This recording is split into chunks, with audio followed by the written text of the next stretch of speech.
রাজ্যে ভয়াবহ বন্যা পরিস্থিতিতে সারা রাজ্যের সাথে 59 জেলার মাছমারা ও পেচারথলের বুক চিরে চলে যাওয়া দেও নদীর জলস্তর বৃদ্ধি পাওয়ায় প্রচুর সংখ্যক কৃষক ক্ষতির শিকার হয়েছেন।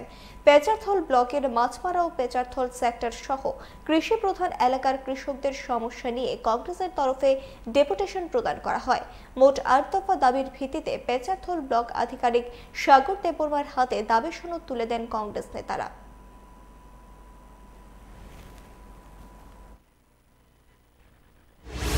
ব্লকের এলাকা বিভিন্ন গ্রাম পঞ্চায়েতে বিগত দিনে বন্যা যারা ক্ষতিগ্রস্ত হয়েছে তাদেরকে উপযুক্ত সাহায্যের দাবিতে, বিশেষ করে যাদের ঘরবাড়ি নষ্ট হয়েছে তাদের ঘরবাড়ি দেওয়া, যাদের পুকুরে মাছ চলে গেছে তাদের ক্ষতিপূরণ দেওয়া, যাদের জমি জমা নষ্ট ফসল নষ্ট হয়েছে তাদের ক্ষতিপূরণ দেওয়া সহ 8 দফা দাবির ভিত্তিতে আমরা আজকে ডেপুটেশন দিই।